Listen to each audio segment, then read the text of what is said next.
আমাদেরকে জ্ঞান অর্জন করতে হবে আল্লাহ সম্পর্কে, যেটাই বললাম যে আল্লাহ সম্পর্কে আগে আমাদেরকে জ্ঞান অর্জন করতে হবে। আল্লাহ কে, তিনি কোথায় আছেন, আমাদের সৃষ্টি করেছেন, তিনি আমাদের সৃষ্টিকর্তা, তার সম্পর্কে জ্ঞানটা আমাদের সবার আগে দরকার। কারণ আমরা যদি আল্লাহ সম্পর্কে জ্ঞান অর্জন করতে না পারি, আমরা তাকে সঠিকভাবে মূল্যায়ন করতে পারবো না, আল্লাহ যে জায়গায় তার যে স্থান, সেই স্থান দিতে পারবো না।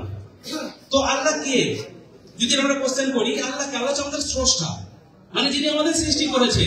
অনেকে কোশ্চেন করেন আল্লাহকে কে সৃষ্টি করেছে। ভাই, যিনি স্রষ্টা তার কোনো স্রষ্টা থাকে না, আমরা সৃষ্ট, আমাদের সেই স্রষ্টা থাকে। তো আল্লাহকে, আল্লাহ হচ্ছে আমাদের স্রষ্টা। আমরা কি তাকে এই চোখেই মানে দেখতে পাবো দুনিয়াতে আমাদের চক্ষু দ্বারা? না, দুনিয়াতে আমরা আল্লাহকে আমাদের এই স্বচক্ষে দেখতে পাবো না, এবং আমরা কল্পনাও করতে পারবো না আল্লাহ সত্তাকে। আমাদের জ্ঞান সীমিত, সেই সীমিত জ্ঞান দিয়ে কখনো আমরা আল্লাহর বৈশিষ্ট্যকে, আমাদের এই মানে সীমিত জ্ঞান দিয়ে আমরা কখনো তাকে ধারণা করতে পারবো না, তাহলে সেটা আল্লাহ থাকবে না।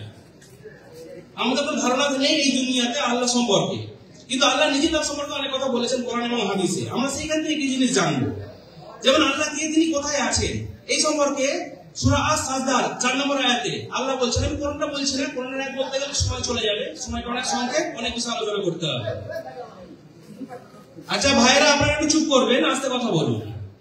প্রথমে হচ্ছে আস-সাজদা 4 নম্বর আয়াতে আল্লাহ কি বলছেন, যে আমি আল্লাহ নিজে সেই সত্তা, যিনি এই পৃথিবীকে, আকাশমণ্ডলীকে এবং পৃথিবীর মধ্যে যা আছে আসমান থেকে আকাশের মধ্যে 6 দিনে সৃষ্টি করেছেন, অতঃপর তিনি আরশে সমাসীন হয়েছে।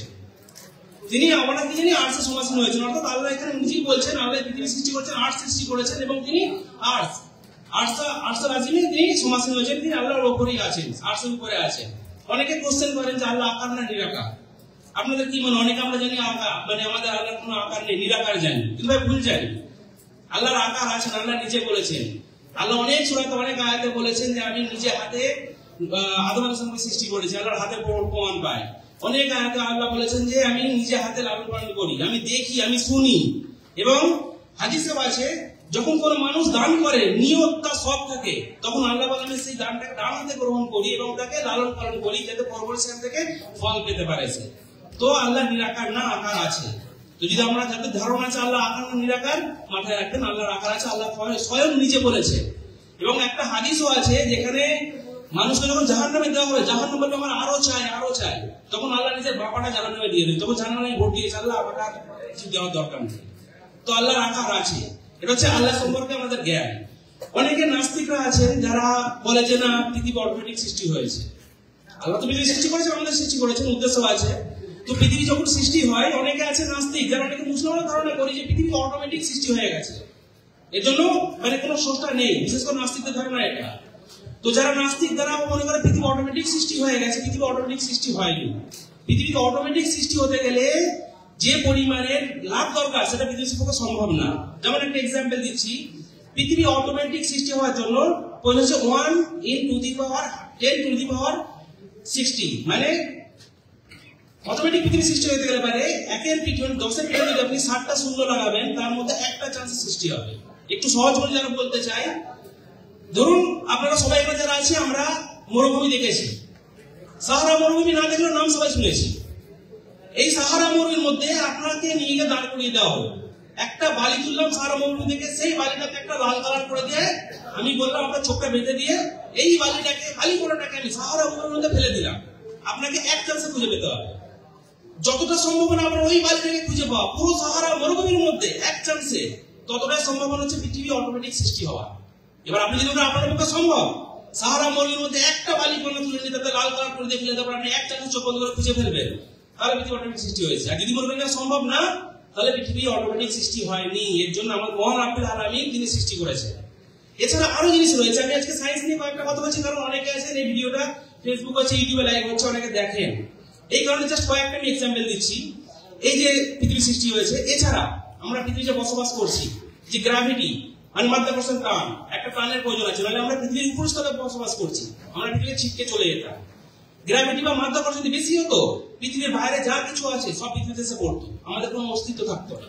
কিন্তু এই যে গ্র্যাভিটি টান, এটা যে একটা পুরো একদম টিউনিং বোঝেন, আমরা অনেকে রেডিও চালানোর সময় দেখেছি, যখন কোনো চ্যানেল ধরায় একটুখানি ঘুরে ঘুরে ধরি, ঠিক জায়গাতে আসে তবে সাউন্ডটা ঠিক আছে, যদি একটু গন্ডগোল হয় সাউন্ড আমরা কিছু শুনতে পাই না।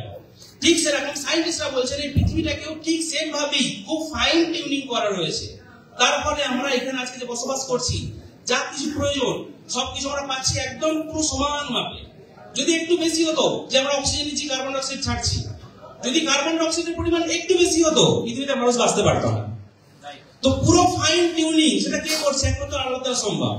এবার যারা মনে করেন যে এটাও সম্ভব হচ্ছে অটোমেটিক, তাদের আরেকটা এক্সাম্পল দিই। এটা অটোমেটিকের সম্ভাবনাটা ততটাই, যেমন হচ্ছে 1 in 10 to the power 120, মানে আগেটা বললাম 60, এটা হচ্ছে 120 ভাগ। মানে আমাদের পৃথিবী পুরো বিশ্ব ব্রহ্মাণ্ড, সেখানে কয়েকশো লক্ষ কোটি নক্ষত্র তারা আছে। ওই একটা বালি করে নিয়ে গিয়ে এইরকম ভাবে কয়েক হাজার লক্ষ কোটি ওই মানে মরুভূমির মধ্যে ফেলে দেওয়ার পরে যদি আপনি সেখানে বাড়িটা খুঁজে পান, যতটা সম্ভাবনা অটোমেটিক পৃথিবী সৃষ্টি হয়, সেই সম্ভাবনাটা ঠিক ততটা, মানে এটা অসম্ভব।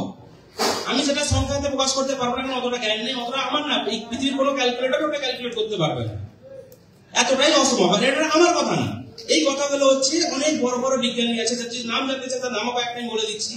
এখানে একজন আছেন ব্রেন গ্রিন, তিনি বলছেন, তিনি হচ্ছেন একজন ম্যাথমেটিশিয়ান, ফিজিসিস্ট। এছাড়া আরো যারা রয়েছে তারা হচ্ছে, এর মধ্যে আছে একজন কসমোলজিস্ট আছেন, মার্টিন রিস, বিজ্ঞানী কসমোলজিস্ট, মানে এই পৃথিবীর কসমোলজি সম্পর্কে আলোচনা করেন বা গবেষণা করেন, অ্যাস্ট্রোলজিস্ট এনারা আছেন। এছাড়া আর একজন রয়েছেন, তিনি নিজেকে নাস্তিকও বলেন, লিওনার্দো সাসকিন, তিনি একজন থিওরিটিক্যাল এবং ফিজিসিস্ট। এরা সবাই বলছে যে পৃথিবী একটা চাকুর যে নখ হয়, কণা হয়, তার উপরে দাঁড়িয়ে রয়েছে। মানে চাকুর কণার উপর কিছু রাখবেন, হয় এদিকে ওইদিকে পড়ে যাবে, থাকবে না।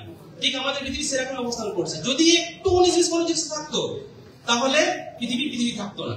আর এটা একমাত্র মহান রাব্বিল আলামিনের পক্ষেই সম্ভব। পৃথিবীর এছাড়াও দ্বিতীয় কারো কোনো সৃষ্টি করা সম্ভব না। আর অটোমেটিক তো সম্ভবই না, কারণ অটোমেটিক কিছু হয় না। তো যাক, এটা হলো পৃথিবী।